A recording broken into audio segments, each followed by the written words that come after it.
महाराष्ट्र के चुनावी रण में पिछली बार की तरह तुलना में इस बार सब कुछ बदल चुका है। राज्य की दो सबसे बड़ी रीजनल पार्टी दो टुकड़ों में बंट चुकी है। एनसीपी में दो परिवारों में ही सियासी तलवार खिंच गई है और इन सब के बीच महाराष्ट्र में बागी हर दल के लिए बड़ी चुनौती बनते जा रहे हैं। बीजेपी में भी बागियों की लंबी कतार है।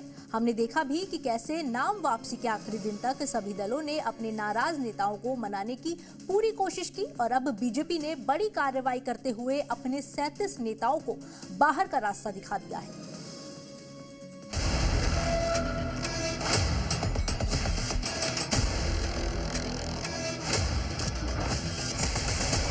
महाराष्ट्र 2024 चुनाव के बाद ऐसा पहला चुनावी राज्य है जहां विधानसभा सीटों की संख्या 300 के करीब है। 2022 में हुए सियासी जोड़ तोड़ के बाद बीजेपी सत्ता में तो आ गई, लेकिन 2024 चुनाव में इसी राज्य ने बीजेपी गठबंधन को 24 सीटों का बड़ा नुकसान दिया।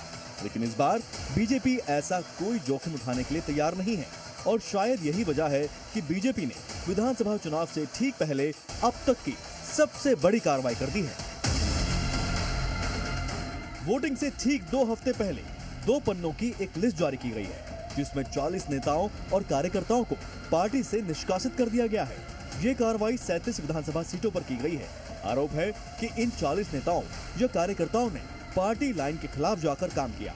अनुशासनहीनता के आरोप में बीजेपी ने सभी को पार्टी से बाहर का रास्ता दिखा दिया। बागियों को मनाने की पुरजोर कोशिश बीजेपी महाराष्ट्र इकाई ने की, जिसकी कमान खुद उप मुख्यमंत्री देवेंद्र फडणवीस ने संभाली। नागपुर से लेकर सागर बंगले तक बागियों से 1-to-1 मुलाकात की गई। कुछ तो मान गए, लेकिन कुछ ने अपनी बगावत जारी रखी और अब पार्टी ने ऐसे ही बागियों को पार्टी से बाहर का रास्ता दिखा दिया है। बीजेपी ने पहले ही साफ कहा था कि जो बागी हैं उन पर कठोर कार्रवाई की जाएगी। हालांकि शिवसेना और एनसीपी में टूट के बाद महाराष्ट्र में बागी होने का ट्रेंड कॉमन हो गया है। बीजेपी ने भले ही अपने नेताओं के खिलाफ कार्रवाई की हो, लेकिन हर दल में टिकट बंटवारे को लेकर नाराजगी का मामला सामने आया है। शिंदे, उद्धव, अजीत, शरद, इन चारों नेताओं की कैंप में ऐसे नेताओं की भरमार है जो टिकट न मिलने से नाराज हैं। लेकिन बीजेपी खेमे में ऐसे नेताओं की लिस्ट थोड़ी लंबी है। पार्टी के 2 पूर्व सांसदों ने भी पार्टी के खिलाफ मोर्चा खोल दिया। पहला नाम है हीना गावित का, जो नंदुरबार से चुनाव लड़ रही है। दूसरा नाम है एटी पाटिल का, जो जलगांव से निर्दलीय चुनाव लड़ रहे हैं। हालांकि बीजेपी काफी हद तक बागियों को मनाने में सफल भी रही। इन नामों में बीजेपी के पूर्व सांसद गोपाल शेट्टी सबसे बड़ा नाम है, जिन्होंने बोरीवली सीट से निर्दलीय पर्चा भरा था। इसके अलावा सांगली से बीजेपी के बागी शिवाजी डोंगरे, गढ़चिरौली से बीजेपी के बागी देवराव होली और गुहागर से बीजेपी के बागी नेता संतोष जतापाकर ने आखिरी समय में अपना पर्चा वापस ले लिया। इन तस्वीरों से साफ है कि बीजेपी के लिए महाराष्ट्र के दुर्ग को फतेह करने में सबसे बड़ी चुनौती बागियों की ही है। मीडिया रिपोर्ट्स की माने तो महाराष्ट्र में करीब 30 सीटों पर बीजेपी के बागी अब भी निर्दलीय चुनाव लड़ रहे हैं, जिसका नुकसान बीजेपी को चुनाव में हो सकता है। एक तरफ महाराष्ट्र में बीजेपी बागियों के खिलाफ एक्शन ले रही है, तो वहीं दूसरी तरफ महायुति ने विजन महाराष्ट्र 2029 जारी कर विपक्ष के सामने लीड ले ली है, जिसमें हर वर्ग के लिए कोई न कोई वादा किया गया है।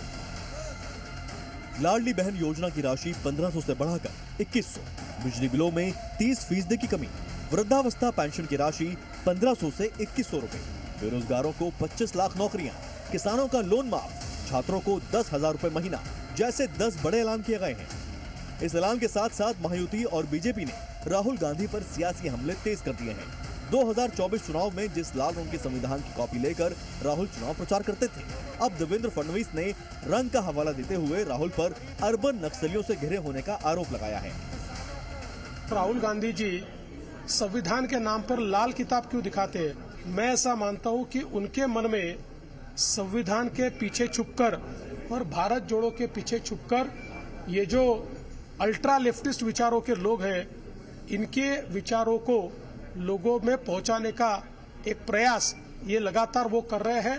जहां पर ओबीसी, दलित, आदिवासी और विविध सामाजिक संगठनों ने इस कार्यक्रम का आयोजन करके राहुल जी को बुलाया है, तो उसको अर्बन नक्सलाइट करके उस संगठन का आप उनका अपमान कर रहे।